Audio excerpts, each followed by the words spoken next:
Hello students, good morning all of you and welcome again to our physics class. Students, today we are going to start the article. That article is about the new unit, new chapter. That new unit is electromagnetic induction, and we will start this with the concept of magnetic flux. After that we will do Faraday's experiments. After that we will perform about the Lenz law and Fleming's right hand rule. With all these concepts we will cover our today's lesson. Today's lesson first concept is magnetic flux, as we have already studied about the magnetic flux in unit 3rd, moving charges and magnetism.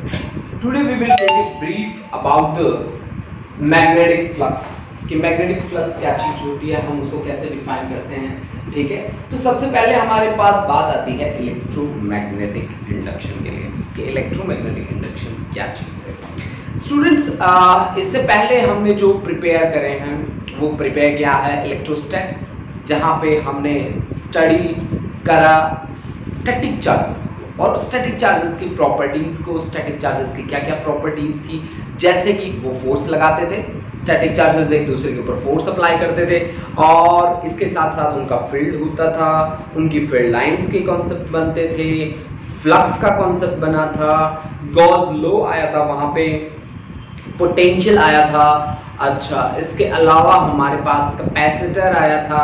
ठीक है, तो ये सारी की सारी बातें हमने static charges के लिए पढ़ी। ठीक है, फिर हम आ गए चार्जेस को हमने मूव करवाया और करंट बनाया। जब हमने करंट बनाया तो हम कॉन्सेप्ट लेके आए, ड्रिफ्ट वेलोसिटी का कॉन्सेप्ट लेके आए, सेल्स का, टर्मिनल पोटेंशियल का और ईएमएफ का कॉन्सेप्ट हम लेके आए, व्हीटस्टोन ब्रिज का कॉन्सेप्ट हमने लिया, मीटर ब्रिज, पोटेंशियोमीटर और किरचॉफ के लॉस। तो ये हमने पढ़ा। यहाँ हमने पहला पार्ट हमने पढ़ा चार्ज रेस्ट में था, दूसरा पार्ट हमने पढ़ा चार्ज मोशन में था और तीसरा पार्ट हमने पढ़ा कि जो चार्ज मोशन में है उसका मैग्नेटिक फील्ड भी होगा। ठीक है, उसका मैग्नेटिक फील्ड होगा। हमने कहा करंट कैरिंग कंडक्टर के चारों ओर उसका क्या रहेगा, मैग्नेटिक फील्ड रहेगा। ठीक है, ये बात हमने पढ़ी लास्ट यूनिट में जो हम परफॉर्म करते आ रहे थे, और आज हम पढ़ रहे हैं क्या, मैग्नेटिक फील्ड के कारण करंट पैदा होंगे, करंट इंड्यूस होंगे। मैं आपको बता दूं कि ऐसी फिनोमिना जिसमें मैग्नेटिक फील्ड को चेंज करके हम इलेक्ट्रिक करंट को जनरेट कर सकते हैं, that is nothing but equal to electromagnetic induction. That is nothing but electromagnetic induction. वो क्या है, इलेक्ट्रोमैग्नेटिक इंडक्शन है। इस फिनोमिना को स्टार्टिंग में हमारे सामने रखा था माइकल फैराडे ने। मैं आपको बता दूं कि फैराडे ने 8 सालों तक ये एक्सपेरिमेंट किया था, 8 इयर्स तक। ठीक है, कि मैग्नेट के कारण, बड़े बड़े मैग्नेट्स रखे गए, मैग्नेट के कारण क्या इलेक्ट्रिक करंट जनरेट होता है। 8 सालों तक उन्होंने एफर्ट्स करे थे कि यार कोई करंट जनरेट नहीं होता। एट लास्ट उन्होंने एक कॉइल रखी थी, उस कॉइल के नजदीक वो मैग्नेट लेके जाते थे बार बार। ठीक है, लेके नहीं जाते थे, उसके नजदीक रखते थे, स्टैटिक होती थी वो मैग्नेट्स, बड़े बड़े मैग्नेट्स रख के देख लिए, लेकिन करंट नहीं बना। एट लास्ट वो क्या हो गए, बिल्कुल इरिटेट हो गए। यार हम अगर 2 दिन भी कोई एक काम कर लें और अगर हमसे ना हो ना, तो हम 2 दिन में इरिटेट हो जाते हैं बच्चों। ठीक है, ज्यादा की बात नहीं कर रहा, 2 दिन चाहिए आपको इरिटेट होने के लिए। ठीक है, और 2 दिन भी नहीं, मैं तो कहता हूँ 2 घंटे में इरिटेट हो जाते हैं हम लोग। ठीक है, और उसने 8 सालों तक एक्सपेरिमेंट किया। एट लास्ट वो फ्रस्ट्रेट हो गया और उसने ये मैग्नेट जो है उठा के ऐसे मारी, फेंक के ऐसे। ठीक है, ये ऐसे की। ठीक है, अब जैसे ही वो फेंक के मारी मैग्नेट, ठीक है, इसमें करंट जनरेट हुआ। कहाँ से पता चला, इसके साथ गैल्वेनोमीटर अटैच था, उस गैल्वेनोमीटर ने डिफ्लेक्शन दिखाई। यानी कि जैसे ही वो फ्रस्ट्रेट हुआ और फ्रस्ट्रेट होके उसने मैग्नेट को फेंक के मारा, वैसे ही उसे पता चला कि यार इसमें करंट जनरेट हुआ है। इसमें क्या जनरेट हुआ है, करंट जनरेट हुआ है। उसी के साथ फिर अपने एक्सपेरिमेंट को उसने आगे बढ़ाया कि जब उसने लिखा कि जब आप मैग्नेट को फेंक के मारते हो तो इसके साथ जो मैग्नेटिक फील्ड जुड़ा हुआ है वो क्या होता है, इंक्रीज होता है। जब इंक्रीज होता है तो करंट क्या होता है, इंड्यूस होता है। उसने अपने इस बात को प्रूव किया। लोगों ने पूछा कि आपने देखो बिल्कुल छोटा सा करंट पैदा किया है। ऑफ कोर्स जो उसने मैग्नेट फेंक के मारी है कोयल की तरफ, उससे करंट जो पैदा हुआ था वो बहुत ही स्मॉल करंट था। तो लोगों ने कहा कि इतने स्मॉल करंट का क्या यूज होगा या इस इन्वेंशन का क्या यूज होगा। तो आप अगर एनसीईआरटी में पढ़ते हो तो सबसे पहले यही बात लिखी गई है कि माइकल फैराडे ने कहा था कि this concept is like the new born baby.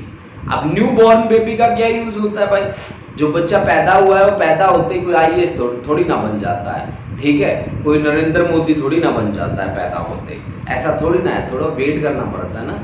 तो यही उन्होंने कहा कि this is like the new born baby. अब इसका क्या यूज होगा आज के टाइम में अगर बात की जाए तो इस कॉन्सेप्ट का हर जगह यूज होता है, और वो भी धड़ाल्ले से, ठीक है। इलेक्ट्रोमैग्नेटिक इंडक्शन का यूज कहाँ नहीं होता, ठीक है, ऐसी बातें आती हैं आजकल, ठीक है। लेकिन उस टाइम तक उसका कोई यूज़ नहीं था, लोगों ने उसे बहुत सारी गालियां भी दी, कहा कि यार क्या है यार, ये क्या बना के रख दिया, इतना छोटा सा तो करंट पैदा होता है, इसका क्या यूजेस क्या होंगे। लेकिन आज की अगर हम बात करें तो आज बहुत ज़्यादा यूजेस हैं। इसी चैप्टर के अंदर हमें ये सारी बातें पढ़ने को मिलेंगी कि इसके क्या क्या यूज़ रहेंगे, कैसे हम अप्लाई कर सकते हैं। तो स्टूडेंट्स, अब जो बच्चे जितने बच्चे यहाँ पे लाइव आ चुके हैं, मैं एक बार उनकी अटेंडेंस मार्क कर लेता हूँ, उसके बाद हम अपने इस कॉन्सेप्ट को आगे बढ़ाते हैं। इस कॉन्सेप्ट को आगे बढ़ने से पहले आप सभी बच्चे नोट करेंगे सबसे पहले मैग्नेटिक फ्लक्स को।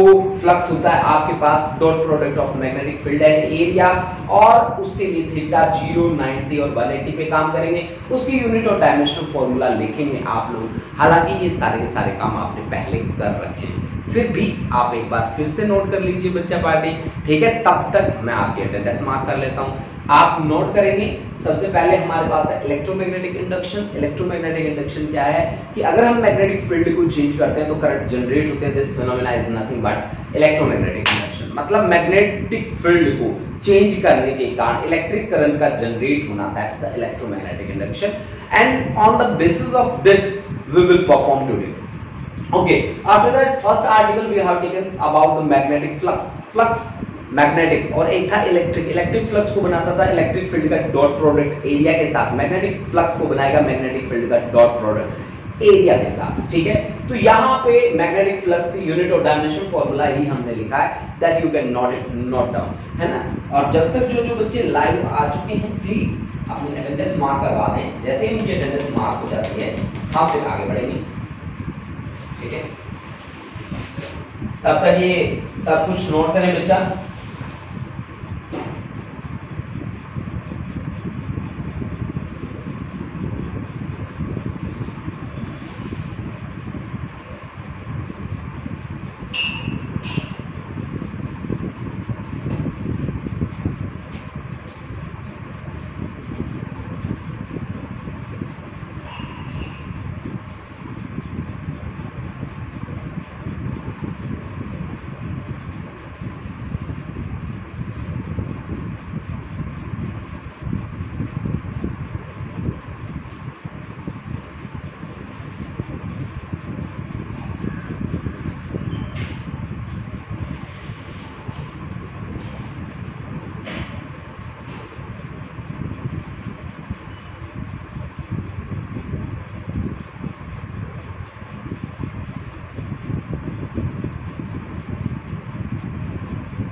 मैं अटेंडेंस मार्क कर देता हूं एक बार। ऐश, जबराज, मनिंदर, मनजोत, जसलीन कौर, 12C, तनीषा, आश्रयनंदा, हरजोवन, अमृतपाल, मंजू चौधरी, गुरलीन बाजवा, हरसिमरन कौर, अर्शप्रीत कौर, इमनंदन, प्रीत कौर, जसमीन कौर, 12A, गौरी ठाकुर, नेहा, मनजोत, आकृति चौधरी, हर्षित शारदा, आयुषी, राधेश, गुड मॉर्निंग राधेश, गगन सैनी, साहिलप्रीत सिंह, किरणदीप कौर, नवरूप, आरक्षण वालिया, गीताक्षी सिंह, सार्थक महाजन, हर्षिता, प्रभजोत, गुरलीन कौर, सिमरनप्रीत कौर, मनरीत कौर, खुशी, इमरोज कौर,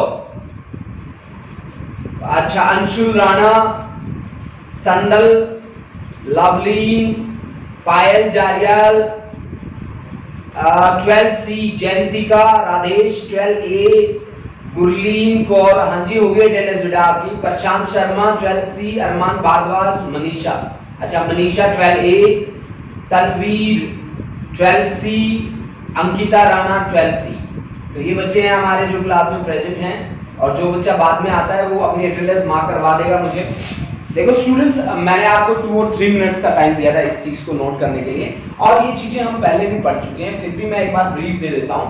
फ्लक्स का क्या मतलब होता है? फ्लक्स का मतलब होता है फील्ड लाइंस, कि कितनी field lines, number of field line passing through an area element, किसी भी एरिया एलिमेंट से कितनी फील्ड लाइन बाहर निकल रही हैं, वो क्या कंस्टिट्यूट करती है? Magnetic flux. अब मैग्नेटिक फ्लक्स है तो मैग्नेटिक फील्ड लाइंस होंगी, इलेक्ट्रिक फ्लक्स है तो इलेक्ट्रिक फील्ड लाइंस होंगी। यानी कि एक्चुअल में फ्लक्स का मतलब होता है नंबर ऑफ फील्ड लाइंस। जितना ज्यादा नंबर होगा, फील्ड की स्ट्रेंथ उतनी ही ज्यादा बढ़िया रहेगी। ठीक है ना बच्चों, मेरी बात आप दोबारा ध्यान से सुनिए कि जितना ज्यादा नंबर ऑफ फील्ड लाइंस होगा, उतना ही ज्यादा क्या होगा, उसका मैग्नेटिक इफेक्ट होगा या इलेक्ट्रिक इफेक्ट होगा। अब फ्लक्स को हम बोलते हैं स्केलर क्वांटिटी होती है बच्चों ये, ठीक है। स्केलर क्वांटिटी क्यों होती है? क्योंकि ये डॉट प्रोडक्ट है 2 वेक्टर्स का। एक वेक्टर है आपके पास मैग्नेटिक फील्ड और दूसरा वेक्टर है आपके पास एरिया। अगर डॉट प्रोडक्ट को हटाया जाए तो वो होता है product of magnitude of 2 vectors with cos of angle between them. अब आप यहां पे एंगल रख के देख लो, थीटा की जगह 0 रखोगे तो cos 0 की वैल्यू होती है +1 and that's the maximum value. तो maximum value of flux is product of magnitude of these 2 directly. Okay guys, theta 90 cos 90 की वैल्यू होती है 0, तो ये फ्लक्स आपका हो गया 0। और यहाँ पे थीटा 180 होते ही आपके पास मिनिमम वैल्यू आएगी फ्लक्स की, दैट इज -B। मैंने ये एक एरिया एलिमेंट लिया है, इस एरिया का नॉर्मल ड्रॉप किया है। नॉर्मल हमेशा आपको वहां ड्रॉप करना है जहां पे ऑब्जर्वर हो। भाई मान लो यहाँ पे ऑब्जर्वर है, ठीक है ना, यहाँ पे ऑब्जर्वर है, जहां पे ऑब्जर्वर होगा जिस डायरेक्शन में, उसी डायरेक्शन में आपको नॉर्मल ड्रॉप करना पड़ेगा। ठीक है, मान लो मैग्नेटिक फील्ड इसके साथ नॉर्मल के साथ एंगल बनाता है theta, then this is the situation if I is equal to BA cos of theta, sorry student, BA cos of theta. अगर हमारे पास कोई भी कोई है जिसमें n टर्न्स हैं, then phi B is equal to NBA cos of theta. मैं आपको बता दूं कि मैग्नेटिक फ्लक्स की SI यूनिट का नाम है वेबर। SI यूनिट का नाम है वेबर, और वेबर किसके बराबर होगा? Weber is magnetic field into area. Magnetic field की यूनिट होती है टेस्ला, एरिया की यूनिट होती है metre square, then weber is tesla metre square. उसकी सीजीएस यूनिट का नाम है maxwell, and you have to keep in mind 1 maxwell is equal to 10⁻⁻⁸ weber. अब बच्चों यहां से फ्लक्स की यूनिट और डायमेंशन फॉर्मूला आप फिर से लिख सकते हो। फ्लक्स होता है magnetic field into area. Magnetic field की value F is equal to QVP sin theta. sin theta की कोई यूनिट नहीं होती, तो मैंने B is equal to F upon Q into V लिया, ये वैल्यू यहां पे पुट करी। उसके बाद मेरे पास फोर्स का डायमेंशन फॉर्मूला होता है M1 L1 T-2, एरिया का L2, चार्ज के लिए current into time, velocity L1 T-1 रखा, रखते ही मेरे पास M1 L2 T-2 A-1 मेरे पास आ गया। जैसे ये फॉर्मूला आया, मैंने A को नीचे रखा, तो ये फॉर्मूला होता है किसका? वर्क का, और वर्क की यूनिट होती है जूल। ठीक है, डिवाइड बाय एम्पियर। एम्पियर को टाइम से यानी कि सेकंड से मल्टीप्लाई करो। यहाँ पे टाइम की यूनिट होती है सेकंड, सेकंड से मल्टीप्लाई, सेकंड से डिवाइड। एम्पियर सेकंड होता है कूलम, और जूल पर कूलम होता है वोल्ट के इक्वल, क्योंकि V इज इक्वल टू होता है W upon Q। W is joule, charge की यूनिट होती है कूलम, तो this is equal to V for volt. Volt आपके पास हुआ जूल पर कूलम के equal, then this is volt second, और फ्लक्स की यूनिट का क्या नाम है? वेबर। यानी कि वेबर आपकी वोल्ट सेकंड के भी बराबर है। वेबर आपके पास किसके बराबर है? टेस्ला मीटर स्क्वायर के भी बराबर है। वेबर आपकी किलोग्राम मीटर स्क्वायर पर सेकंड स्क्वायर पर एम्पियर के भी बराबर है। This is all about the introduction of magnetic flux. After that we will move to the main article of this chapter. That concept is क्या? Faraday's experiment. Students जिसको screenshot लेना है फटाफट से ले सकता है, लेकिन मैं आपको ज्यादा टाइम नहीं दूंगा, ठीक है। हमने क्या कहा, इलेक्ट्रोमैग्नेटिक इंडक्शन चैप्टर हम स्टार्ट कर रहे हैं आज। तो इलेक्ट्रोमैग्नेटिक इंडक्शन का मतलब क्या है? इलेक्ट्रोमैग्नेटिक इंडक्शन का मीनिंग है कि मैग्नेटिक फील्ड को चेंज करके इलेक्ट्रिक करंट को जनरेट करना। मैग्नेटिक फील्ड को चेंज करके इलेक्ट्रिक करंट को जनरेट करना, that is electromagnetic induction. Electromagnetic induction का मतलब है this is phenomena of generating EMF or current by varying the value of magnetic field, by varying the value of magnetic field, ठीक है। Magnetic field की value को change करेंगे और electric current पैदा करते हैं, ठीक है, इलेक्ट्रिक करंट को इंड्यूस करेंगे। देखो बच्चों, हमारे पास आज जो आर्टिकल है, सबसे पहले फैराडेज एक्सपेरिमेंट की हम बात करने वाले हैं। फैराडे ने क्या एक्सपेरिमेंट किया? Faraday's experiment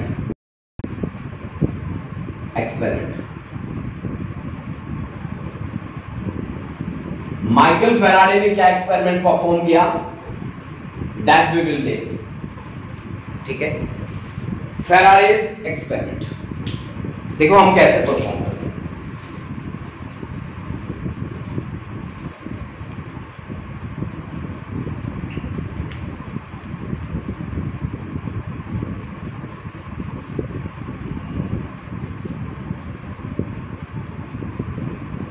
We have the concept. That concept is about Faraday's experiment. Faraday ने अपने एक्सपेरिमेंट में क्या कहा, कैसे उसने परफॉर्म किया, इस पे बातें होंगी हमारी। देखो फैराडे ने स्पेशली, हमने थर्ड चैप्टर में इलेक्ट्रिसिटी और मैग्नेटिज्म के बीच रिलेशन एस्टेब्लिश करने का काम किया था। थर्ड चैप्टर में हमने मैग्नेटिज्म और इलेक्ट्रिसिटी में रिलेशन एस्टेब्लिश करने की कोशिश करी थी, ठीक है। आज वही कोशिश आपकी दूसरे तरीके से होगी। वो तरीका आपके पास क्या रहेगा, उस तरीके पे आज हमें बात करनी है, ठीक है। देखो जो आज हमें जो बात करनी है वो बात हमारी है, जैसे हमने थर्ड में बात करी थी कि every current carrying conductor has its own magnetic field. आज उसकी उल्टी बात करनी है कि क्या मैग्नेटिक फील्ड के कारण करंट जनरेट होगा। तो मैं आपको बता दूं कि माइकल फैराडे एक ऐसे साइंटिस्ट थे जिन्होंने इस बात पे काम किया 8 सालों तक। उन्होंने एक कॉइल ली, उस कॉइल के साथ गैल्वेनोमीटर अटैच किया और उसके पास बड़ी बड़ी मैग्नेट्स रखी, लेकिन करंट इंड्यूस नहीं हुआ। 8 सालों तक वो ऐसा काम करते रहे। बच्चों आप लोगों को अगर 2 दिन कह देना कि फिजिक्स के नोट्स ही नोट्स बनाने, आप कहो बाढ़ में जाए फिजिक्स, हमें अपनी जिंदगी नहीं जीनी, जिंदगी खराब करनी है, लेकिन उस इंसान को देखो 8 सालों तक एफर्ट्स करता रहा, लेकिन था तो इंसान ही ना। तो लास्ट में फ्रस्ट्रेट हो गया और उसने फ्रस्ट्रेट होके, मैं एक ऐसा मार्कर फेंकूंगा जो मेरे यूज में ज़्यादा नहीं होगा, अच्छा इसको फेंक देते हैं। जैसे कि ये था हमारे पास मैग्नेट, तो उसने ये कॉइल और उसने फ्रस्ट्रेट हो गया, ऐसे मारा फेंक के, ऐसे फेंक दिया ना मैंने, ठीक है। तो जैसे उसने फेंक के मारा, इसके साथ जो गैल्वेनोमीटर अटैच था उसने डिफ्लेक्शन दिखा दिया। अब जैसे उसने डिफ्लेक्शन दिखाया, गैल्वेनोमीटर कब डिफ्लेक्शन दिखाता है? जब करंट उसमें से पास होता है, यानी कि जब आपने मैग्नेट फेंक के मारी है तो करंट यहाँ पे पैदा हुआ है, ठीक है। अब यहाँ पे क्या हुआ, क्यों हुआ, ये सारे सवाल तो उठेंगे। 100% श्योर है कि what happened and why it happened, ये बात तो आएगी, ठीक है। क्या हुआ, कैसे हुआ, है ना। कि आपने क्या कहा, एक कॉइल ली, हमने कॉइल को गैल्वेनोमीटर से अटैच किया और एक बार मैग्नेट को फेंक के मारा, फेंक के मारते ही करंट पैदा हुआ। तो ये क्यों हुआ, ठीक है ना। तो हम फैराडे के एक्सपेरिमेंट को बहुत ज्यादा लंबा ना खींचते हुए what happened and why happened में हम इसको ब्रेक कर रहे हैं। व्हाट हैपेंड,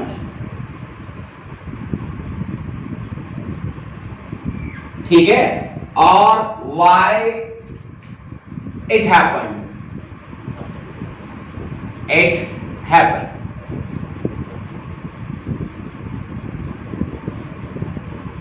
बस इन 2 क्वेश्चन में हम अपने चैप्टर का बेसिक आपको बता देंगे। ठीक है बच्चों, देखो बच्चों हमने बेसिकली क्या कर रखा है, एक कॉइल है, एक कॉइल के साथ हमने इस तरह का एक कॉइल है, मैंने आपको अभी अभी दिखाया था एक कॉइल, इस कॉइल को हमने गैल्वेनोमीटर से अटैच कर रखा है, गैल्वेनोमीटर से अटैच कर देते हैं इसको, ये लो जी, गैल्वेनोमीटर के साथ अटैच किया। गैल्वेनोमीटर को ध्यान रखिए एक sensitive device which is used to measure and detect the presence of small electric currents. ठीक है भाई, स्मॉल इलेक्ट्रिक करंट की प्रेजेंस को मेजर करता है, डिटेक्ट करता है। ये आपके पास है कॉइल, ये है आपके पास गैल्वेनोमीटर, बड़ा ही सिंपल, बहुत ही ज्यादा कॉम्प्लिकेटेड या यूं कहें कि कॉम्प्लिकेटेड तो है नहीं ये। अब इसके नजदीक हमने रखना है एक बार मैग्नेट, बार मैग्नेट, ये इसका नॉर्थ पोल और ये इसका साउथ पोल। ऑफ कोर्स जब मैग्नेट है तो मैग्नेटिक फील्ड लाइंस तो होंगी ही होंगी, 100% श्योर है। मैग्नेटिक फील्ड लाइंस का नंबर क्या बताता है आपको, मैग्नेटिक फ्लक्स बताता है आपको। ठीक है, ऐसे ये मैग्नेटिक फील्ड लाइंस है। ठीक है, तो आप इनको थोड़ा सा और भी दिखा सकते हो अगर चाहो तो, ऐसे। ठीक है बच्चों, अब देखो बेटा यहां पे क्या होता है और क्यों होता है, इसका आंसर हम सबसे पहले स्टार्ट करते हैं व्हाट हैपेंड। व्हाट हैपेंड में सबसे पहली बात कि जब बार मैग्नेट स्टेशनरी है, ना हिलती है ना डुलती है, तब क्या होता है, when bar magnet is stationary, when bar magnet is stationary, bar magnet is stationary, जब बार मैग्नेट आपकी है स्टेशनरी, इसका मतलब क्या है कि यहाँ पे फ्लक्स अगर से स्टेशनरी है तो 2 फील्ड लाइंस है, तो 2 फील्ड लाइंस ही है। यानी कि पहली बात मेरे को समझ में आती है कि फ्लक्स यहाँ पे क्या है, कांस्टेंट है, फ्लक्स कांस्टेंट है और मुझे गैल्वेनोमीटर में कोई डिफ्लेक्शन शो नहीं होता, then I is equal to, मान लीजिए आपके पास क्या है, मान क्या लीजिए है 0, गैल्वेनोमीटर में कोई डिफ्लेक्शन ही नहीं होता। ठीक है, गैल्वेनोमीटर में कोई डिफ्लेक्शन नहीं होता, करंट आपका 0। अब मैंने इसको इसकी तरफ फेंक के मारा, यानी इसकी तरफ मूव किया, ऐसे इसकी तरफ मूव किया। अब बार मैग्नेट क्या करती है, मैग्नेट मूविंग टुवर्ड्स, मैग्नेट को मैं मूव करवा रहा हूं, मैग्नेट अब मूव कर रही है towards the coil, towards coil, coil की तरफ मूव किया मैग्नेट, मैग्नेट ने उसकी तरफ मूव किया, तो इसका क्या मतलब हुआ, अब तो 2 फील्ड लाइन थी, अब जब ये मूव कर रही थी 2 2 4 और भी उसके साथ जुड़ जाएंगे, यानी कि field lines, number of field lines बढ़ेगा, यानी कि यहां पे फ्लक्स बढ़ेगा, फ्लक्स बढ़ा है तो यहां पे इसने डिफ्लेक्शन शो करना शुरू कर दिया। मान लीजिए कि करंट भी आपका बढ़ेगा, मान लीजिए करंट बढ़ेगा, ठीक है, मान लिया हमने करंट बढ़ेगा और यहाँ पे जो करंट होगा उसको हम मान लेते हैं पॉजिटिव करंट मान लेते हैं, मान लिया, माना है मैंने पॉजिटिव। ठीक है, अब तीसरे नंबर पे देखो, इसके नजदीक ले जाके फिर मैंने क्या कर दिया, बार मैग्नेट को मैंने यहां पे कर दिया स्टॉप। जैसे ही बार मैग्नेट हुआ स्टॉप तो फ्लक्स फिर से हो गया क्या, कांस्टेंट, फ्लक्स कांस्टेंट हुआ तो करंट फिर से क्या हो गया, 0, करंट क्या हो गया, 0। चौथी बात मैंने क्या किया, अब मैग्नेट मूव्स अवे, दूर ले गया मैं इसको मैं दूर लेके गया। अब मैं इसको दूर लेके जाऊंगा तो फ्लक्स क्या होगा, फील्ड लाइंस का नंबर क्या होगा, डिक्रीज होगा, फ्लक्स डिक्रीज होगा तो करंट भी मैंने क्या माना, डिक्रीज होगा। ठीक है, यहाँ पे इसमें गैल्वेनोमीटर में क्या होता है, डिफ्लेक्शन होता है, तो मैं मान रहा हूं कि करंट भी इसमें क्या होगा, डिक्रीज होगा। This is all the phenomena that Faraday has observed from this simple experiment। हालांकि इस एक्सपेरिमेंट में कोई 2 कॉइल ले लेता है, कोई 3 कॉइल ले लेता है, कोई इसको कैसे कॉम्प्लिकेटेड बना देता है, बट कॉम्प्लिकेटेड बनाने का नहीं है, सीधा पढ़ने का कि कॉइल है, कॉइल के सामने बार मैग्नेट रखा, इसको अगर स्टेशनरी रखते हैं तो गैल्वेनोमीटर कोई डिफ्लेक्शन शो नहीं करता। अगर इस बार मैग्नेट को स्टेशनरी रखते हैं इस कॉइल के पास तो गैल्वेनोमीटर कोई डिफ्लेक्शन शो नहीं करेगा। अगर इस बार मैग्नेट को फेंक के मारते हैं ऐसे तो गैल्वेनोमीटर डिफ्लेक्शन शो करता है, ऐसे फेंक दो चाहे दूर फेंक दो तो गैल्वेनोमीटर क्या करेगा, डिफ्लेक्शन शो करेगा।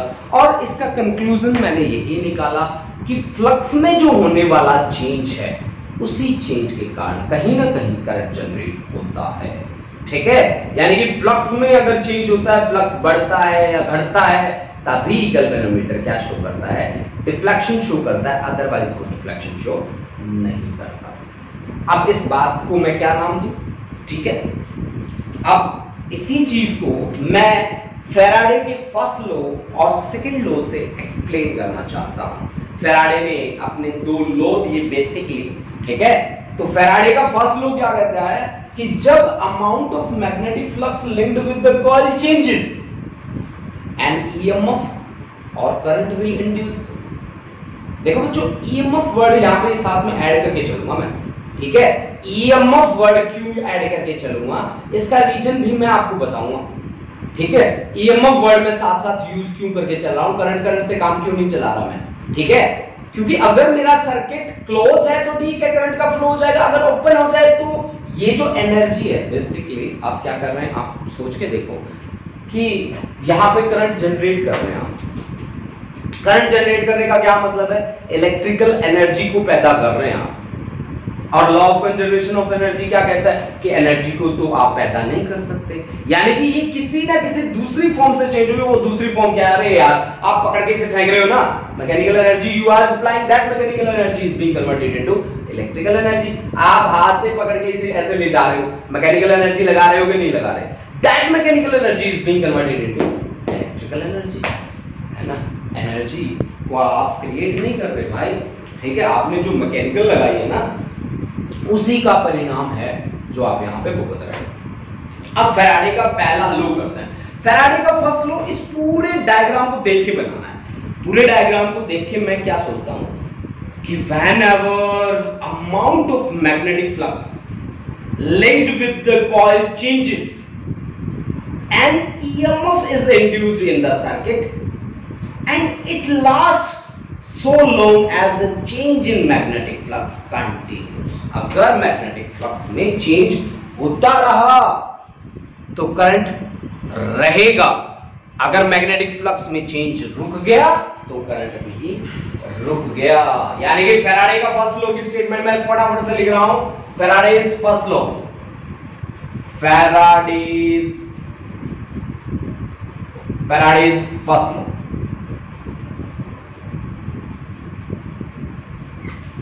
हमने क्या कहा, इसको देख के कहा हमने जो भी कहा, whenever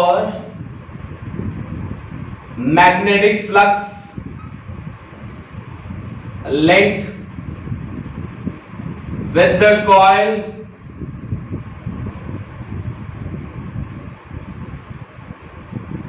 coil changes, EMF will induce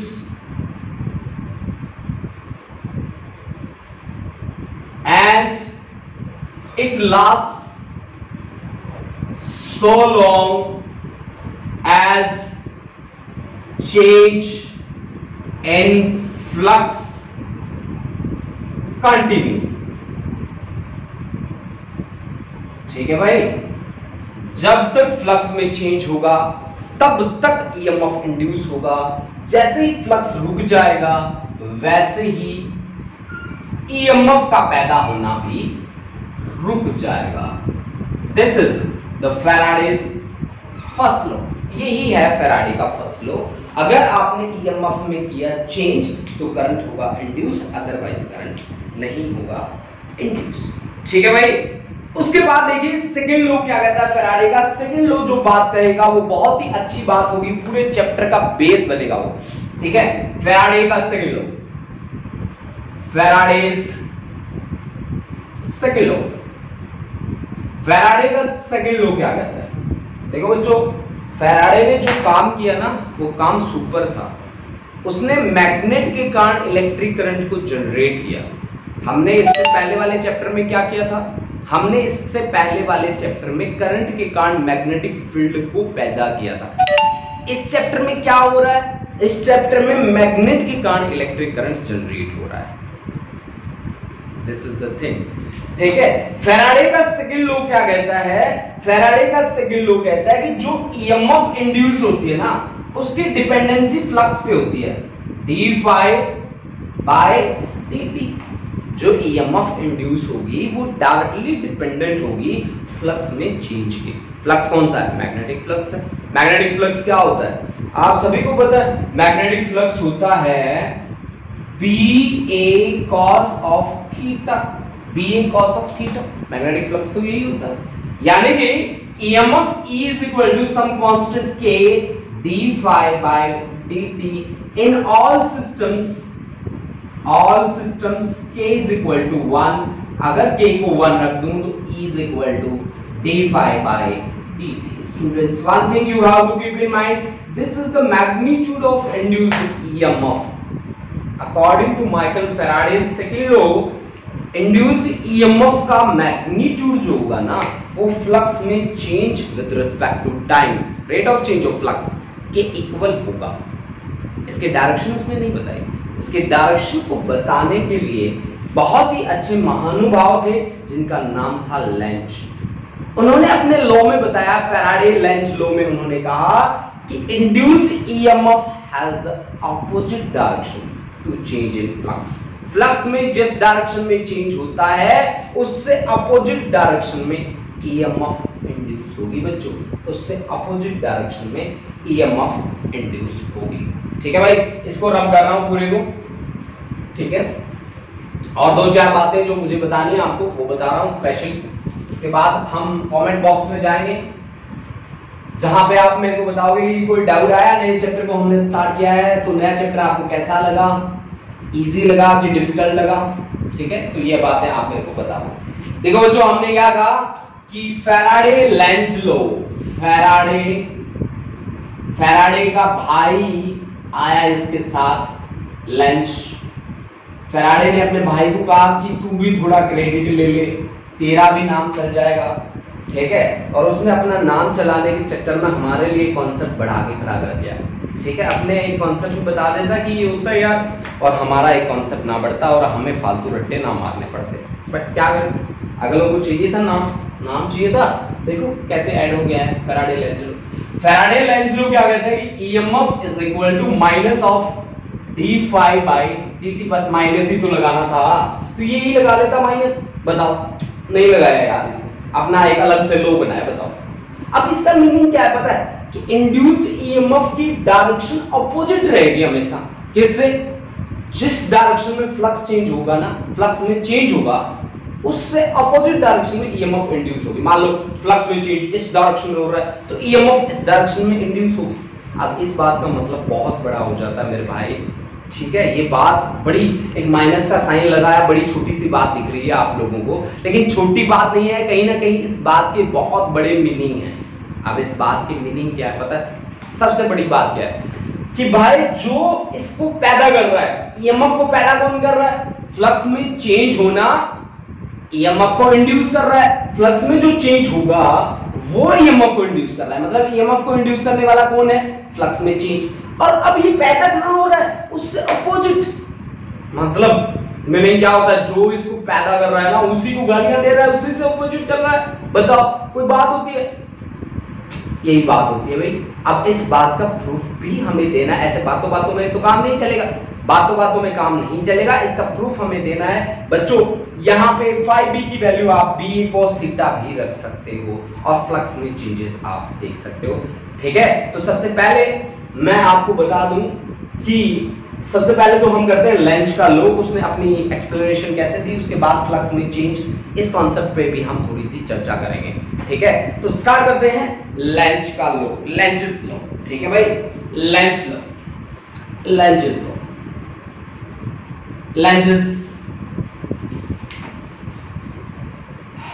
length law. भाई मैंने आप सभी बच्चों को इसके नोट्स प्रोवाइड कर रखे हैं, हर बच्चे को पर्सनली भी भेज रखे हैं, ग्रुप में भी भेज रखे हैं। जिनके पास इसके नोट्स ना हो वो मेरे को एक बार फोन करे, ठीक है, या व्हाट्सएप करे, मैं उसको तुरंत इसके नोट्स पर भेज दूंगा।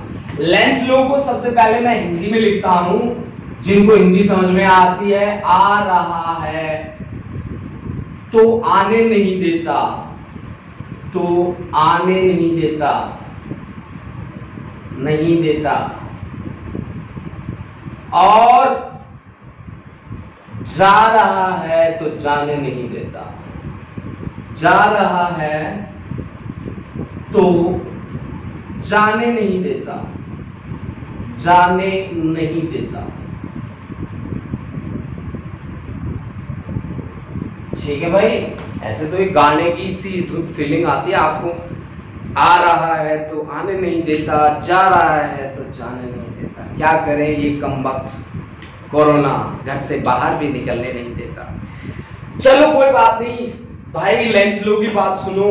आ रहा है तो आने नहीं देगा, जा रहा है तो जाने नहीं देगा। This is the statement of Lenz लो।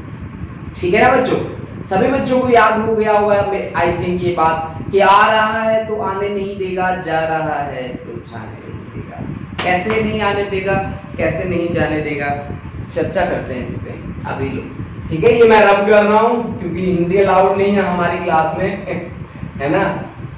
चलो बात करते हैं हम लेंज लो की। लेंज लो के रट्टे आपने मार लिए होंगे। आ रहा है तो आने नहीं देगा, जा रहा है तो जाने नहीं देगा। मान लीजिए आपके पास ये एक कॉइल है, ये हमने एक कॉइल रखी है और इसके सामने हम एक बार मैग्नेट को लेके आ रहे हैं। बहुत ही अच्छी बार मैग्नेट है, ये इसका नॉर्थ पोल है, ये इसका साउथ पोल है। इसकी जो मूवमेंट हम कर रहे हैं, इसकी मूवमेंट कर रहे हैं इसकी तरफ हम इसकी मूवमेंट कर रहे हैं। तो इसके साथ जो फील्ड लाइंस हैं वो ज्यादा से ज्यादा इसके साथ जुड़ती हुई जा रही हैं। ठीक है, ऐसे ऐसे ऐसे ऐसे ऐसे ज्यादा से ज्यादा फील्ड लाइंस इसके साथ जुड़ती हुई जा रही है। फील्ड लाइंस बढ़ रही है means number of field lines का बढ़ना मतलब फ्लक्स बढ़ रहा है, फ्लक्स बढ़ रहा है तो करंट इंड्यूस होगा। अब ये क्या कहता है, लेंज क्या कहता है, अगर आ रहा है तो आने नहीं देता। भाई ये नॉर्थ पोल सामने आ रहा है तो ये क्या बनना चाहिए, ये बनना चाहिए नॉर्थ पोल ही बनना चाहिए। यहाँ पे इसका सामने जो फेस है वो कैसा बनना चाहिए, नॉर्थ। और नॉर्थ में जो इंड्यूस होगा करंट वो कैसे फ्लो होना चाहिए, ऐसे। ये है भाई नॉर्थ, नॉर्थ है तो नॉर्थ बन जाएगा। एंटी क्लॉकवाइज डायरेक्शन में करंट इंड्यूस होना चाहिए, ऐसे। आपने पिछले चैप्टर में पढ़ा था मेरे ख्याल से, अगर एंटी क्लॉकवाइज डायरेक्शन में करंट फ्लो कर रहा है तो कौन सा पोल होगा, नॉर्थ। तो इसके पीछे वाला कौन होगा, साउथ। इसके नीचे मतलब ये आपके पास एक कॉइल है, इसका अगर ये फेस आपको कैसा दिख रहा है, एंटी क्लॉकवाइज। अगर यहाँ आगे देखोगे तो वहीं पीछे आगे देखोगे तो आपको क्लॉकवाइज दिखेगा, और जहां क्लॉकवाइज होगा वो किस तरह से बिहेव करेगा, साउथ पोल की तरह। ओके गाइस, अब देखो इसने क्या कहा, ये नॉर्थ की तरह बिहेव कर रहा है और इसकी जो डायरेक्शन बनती है वो ऐसे, पीछे वाला साउथ बन जाता है और आगे वाला क्या बन जाता है, नॉर्थ बन जाता है, ऐसे। अब इसकी बात में दम है भाई। कैसे कि मान लो अगर आप इसको सामने लेके जा रहे हो और ये बन जाता है साउथ पोल, नॉर्थ नहीं बनता, मान लो साउथ बन जाता है, तो साउथ नॉर्थ को क्या करेगा, अट्रैक्ट। आपको कोई फोर्स लगाने की जरूरत पड़ेगी, बिल्कुल नहीं। अगर आप कोई फोर्स नहीं लगा रहे, कोई एफर्ट्स ही नहीं कर रहे, तो वर्क क्या होगा। अगर देखो भाई बच्चों, अगर आपको एग्जाम में टॉप आना है तो एफर्ट्स करने पड़ेंगे, तभी आप टॉप आओगे। रिजल्ट तभी आता है जब आप वर्क करते हो, आप वर्क ही नहीं करते, रिजल्ट जीरो। सही है कि नहीं। तो ये बात यहाँ पे भी तो अप्लाई होती है। अगर आप कोई मैकेनिकल एनर्जी नहीं लगा रहे, आप कोई वर्क ही नहीं कर रहे, तो काहे का करंट, काहे की इलेक्ट्रिकल एनर्जी, कोई नहीं होगा। आप कुछ भी नहीं कर रहे, वर्क डन क्या रहेगा यहाँ पे, जीरो। आपने कोई फोर्स नहीं लगाई तो अपने आप खींच रहा है यार। अगर ये साउथ पोल बन जाता तो नॉर्थ को अपने आप खींच लेता, आपकी क्या जरूरत पड़ती, कोई एक्सटर्नल आपकी फोर्स नहीं लगती। एक्सटर्नल फोर्स नहीं होती, एक्सटर्नल वर्क आपका जीरो होता है। एक्सटर्नल वर्क आपका जीरो होता है तो एनर्जी भी जीरो होती है। अब देखो सुनो, इसकी बात को हम सही साबित तो करेंगे ही करेंगे। ऑफ कोर्स जब मैं टॉपिक लेके आया हूं तो इसकी बात को तो सही साबित करूंगा ही करूंगा, ठीक है। अब देखो इसकी बात को कैसे साबित करें। जब हम इस नॉर्थ पोल को इसके सामने लेके आते हैं तो ये नॉर्थ गेन कर लेता है। अगर मुझे आगे बढ़ना है तो एक्स्ट्रा फोर्स लगाना पड़ेगा। अगर एक्स्ट्रा फोर्स लगाना पड़ेगा तो फोर्स इनटू डिस्प्लेसमेंट वर्क बनेगा। अब मैंने वर्क कैसा किया, मैकेनिकल, यानी यहां पे एनर्जी जो होगी मैकेनिकल एनर्जी होगी। अब इसको हमने कनेक्ट किसके साथ कर रखा है, गैल्वेनोमीटर के साथ। तो इसमें गैल्वेनोमीटर में डिफ्लेक्शन शो करता है, बट इट मीन कि mechanical energy is being converted into electrical energy. ठीक है, मैकेनिकल एनर्जी किस में कन्वर्ट हो जाती है, इलेक्ट्रिकल एनर्जी में कन्वर्ट हो जाती है। ठीक है, देखो इस चीज को कैसे हम लिखेंगे कि हमने कहा कि जब हमने नॉर्थ पोल को इसकी तरफ लेके गए तो फ्लक्स इंक्रीज हुआ। फ्लक्स इंक्रीज होने का मतलब है फ्लक्स में चेंज हुआ। फ्लक्स में चेंज होने का मतलब है करंट इंड्यूस हुआ। अब करंट इंड्यूस कब होता है, जब ये क्या बने, नॉर्थ पोल ही बने, तभी इंड्यूस होगा, अदरवाइज इंड्यूस नहीं होगा। चलो हम बात करते हैं, इस बातों को मैं लिख भी देता हूं। when north pole is push किया हमने इसको टुवर्ड्स कॉइल, ठीक है, कॉइल की तरफ जब हमने पुश किया तो front face of coil becomes north pole. ठीक है, नॉर्थ पोल बन जाएगा। ठीक है, और अब आप देखो जब इसको आप इसकी तरफ लेके जा रहे हो तो फ्लक्स तो इंक्रीज हो रहा है, तो करंट तो इंड्यूस होगा। अब उसकी डायरेक्शन हमें देखनी है ना, सबसे बड़ी बात यही है कि करंट तो इंड्यूस होगा, क्योंकि आप यहां पे जब टुवर्ड्स मूव कर रहे हो तो of course number of field line flux increase हो रहा है, तो आपने लिखा था कि करंट भी क्या होगा, इंक्रीज होगा। बात आती है पोलैरिटी की, पोलैरिटी कैसी होगी, front face of the coil becomes north pole. Now to approach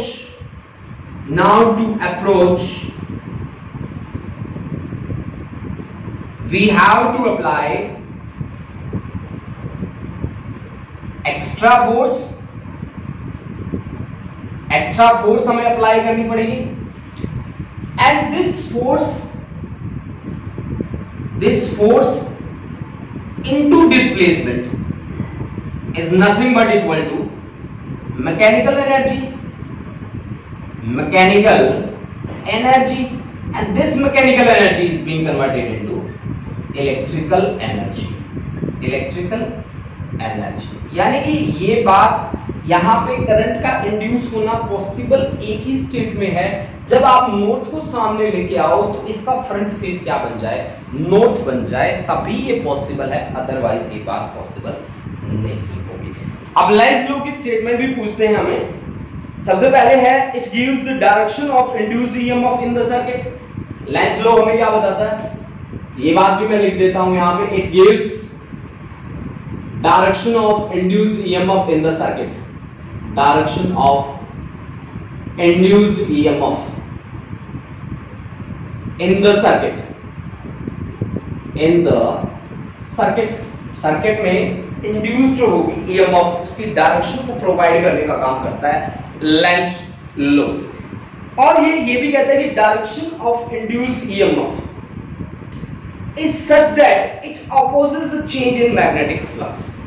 अच्छा, ये बात भी आपको स्पेशली मेंशन करनी पड़ेगी कि यहाँ पे जो EMF इंड्यूस हुई है उसकी direction of induced EMF is such that it opposes change in flux। अब बच्चों आपने एक बात तो कह दी कि मैग्नेट को अगर हम सामने लेके जाएं 100% श्योर है कि नॉर्थ पोल बनेगा। अगर नॉर्थ पोल बनेगा तभी करंट इंड्यूस होगा, अदरवाइज करंट इंड्यूस नहीं होगा। मैंने बताया ना कि अगर ये साउथ बन जाए तो ये अपने आप ही अट्रैक्ट कर लेगा, आपको कोई फोर्स नहीं लगानी पड़ेगी। No force, no mechanical energy, no electrical energy. ठीक है, अब अगर आप इसको दूर लेके जाते हो मान लीजिए अब आपकी फील्ड लाइंस यहां पे कुछ इस तरह से होंगी।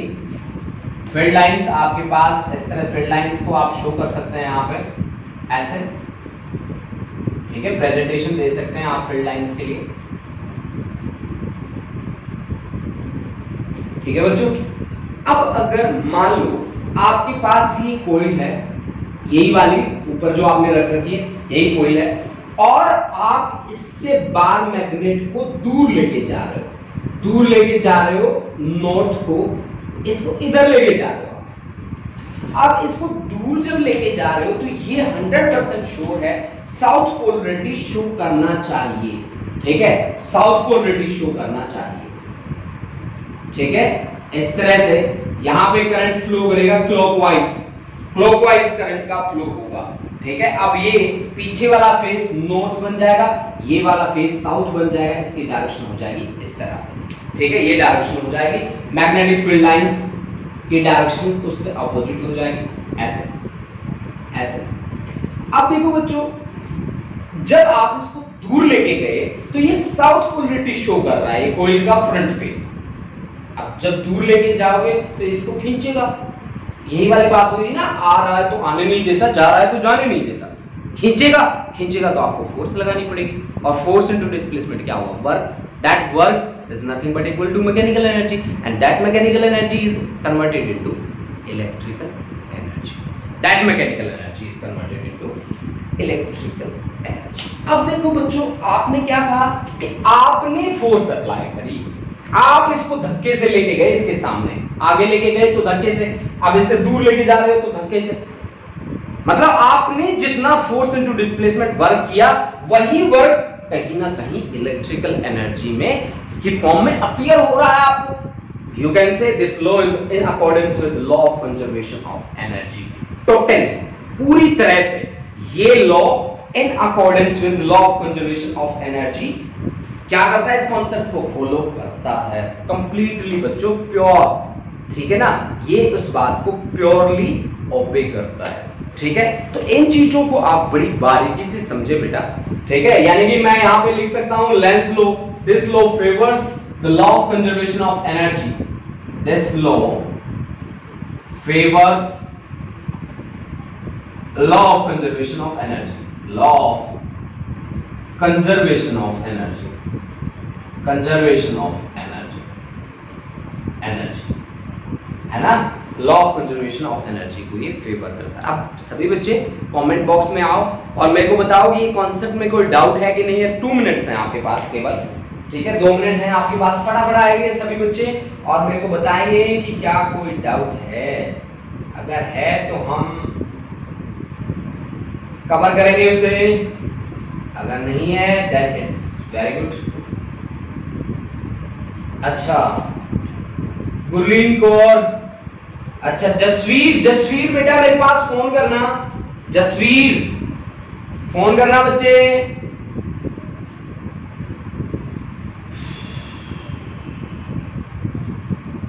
गुरलीन, मानेंद्र, किरणदीप कौर, अर्शप्रीत कौर, मंजू चौधरी, जसमीन कौर, गीतांशी, साहिलप्रीत सिंह, सार्थक, मनजोत कौर, जसलीन कौर, मंजू चौधरी, ऐश, गगन सैनी, मनजोत कौर, गुरलीन बाजवा, पायल जारियाल, गौरी ठाकुर, शोभित मदान, प्रशांत शर्मा, आकृति चौधरी, अमृत पाल, मनरीत कौर, अरमान भारद्वाज, ये मनीषा है मेरे ख्याल से, हाँ मनीषा, हरजोवन, हर्षिता, हरसिमरन कौर, ठीक है भाई, सभी बच्चों के क्लियर हैं। आरक्षण वालिया क्लियर, वेरी गुड, बहुत बढ़िया। तमनजीत कौर क्लियर सर। तो ये थी बेटा आपके इलेक्ट्रोमैग्नेटिक इंडक्शन चैप्टर की स्टार्टिंग। आपकी जो रिवीजन क्लासेस होंगी वो आपके ग्रुप में जल्दी से जल्दी बता दी जाएंगी। आपकी जो रिवीजन क्लासेस रहेंगी वो आपकी जो रेगुलर टाइमिंग्स हैं उनमें नहीं रहेंगी। रिवीजन क्लासेस के लिए आपके पास नोटिफिकेशन आ जाएगी। मेरे चैनल को जिन जिन बच्चों ने सब्सक्राइब कर रखा है उन बच्चों के पास नोटिफिकेशन आ जाएगी। तो बच्चों ध्यान से सुन लो ये मेरी बात कि हम जो रिवीजन क्लासेस हैं उनकी लाइव क्लासेस हम एक्स्ट्रा टाइम में चला रहे हैं, हमारे रेगुलर टाइम में हम नहीं चला रहे हैं। तो एक्स्ट्रा टाइम में चला रहे हैं तो उनकी, मैं वैसे हर बच्चे को जिन जिन बच्चों के पास जिन जिन बच्चों के कॉन्टेक्ट नंबर मेरे पास हैं, मैं उन बच्चों को पर्सनली मैसेज भी करूंगा, ग्रुप पे भी मैसेज करूंगा, और तो कहाँ करूंगा, हाँ यहीं पे करूंगा, और आपके पास नोटिफिकेशन भी आ जाएंगी अगर आपने मेरा चैनल सब्सक्राइब कर रखा है तो। ठीक है, तो हम इस रेगुलर टाइम में रिवीजन क्लासेस नहीं चलाएंगे, रिवीजन क्लासेस के लिए हम एक्स्ट्रा टाइम लेंगे। ठीक है, जिसमें हम 1.5 आवर की क्लास हम रखेंगे और उस क्लास में हम रिवाइज करेंगे सिलेबस को, जो हम पीछे छोड़ के आए हैं। 3rd चैप्टर का 2nd पार्ट जो हमने कुछ छोड़ा है, ज़्यादा कुछ नहीं छोड़ रखा हमने, थोड़ा ही हमने छोड़ा है। ठीक है, तो जितना भी हमने छोड़ रखा है वो सारा हम कंप्लीट करेंगे रिवीजन क्लासेस में। और इन क्लासेस में आप बच्चे ध्यान रखें, साथ साथ हल्के फुल्के न्यूमेरिकल भी करते जाएं। आपको मैंने नोट्स भेज दिए हैं, तो उन नोट्स से ही कम से कम जितने उसमें मेंशन है वो सारे के सारे न्यूमेरिकल आप परफॉर्म कर लें। ठीक है, तो आज हमारा टाइम यहीं पे समाप्त होता है और हम मिलते हैं कल नेक्स्ट क्लास में। ठीक है बच्चों, तो तब तक के लिए सभी बच्चे ध्यान रखें, नया चैप्टर हमने स्टार्ट किया है। आज हमारा इंट्रोडक्टरी लेसन ही था, आप ये मान के चले कि ज़्यादा हैवी चीज़ हमने नहीं करी आज के दिन में। तो कल हम इसके बेसिक फंडास करेंगे। ठीक है, लेंस लो करेंगे, उसके बाद हम फैराडे का right hand Fleming's right hand rule भी हम पढ़ेंगे, उस पर मोशनल ईएमएफ के कॉन्सेप्ट्स हम करेंगे, मोशनल ईएमएफ की डायरेक्शन वगैरह हम निकालेंगे। उसके बाद हम एडी करंट के कॉन्सेप्ट्स करेंगे। These are going to be very interesting and very important concepts students. ठीक है, तो आपको बड़ी ही ध्यान से हमारे साथ पढ़ना है, हमारे साथ जुड़े रहना है। ये इजी यूनिट है, काफ़ी इजी है यूनिट। ठीक है, तो आप इसको अगर ध्यान से कवर करते हो तो 100% श्योर आपका बहुत ही अच्छा कवर होगा ये। Thank you students and have a nice day guys, और मिलते हैं कल। ठीक है, तब तक के लिए आदाब, सत श्री अकाल सभी बच्चों को।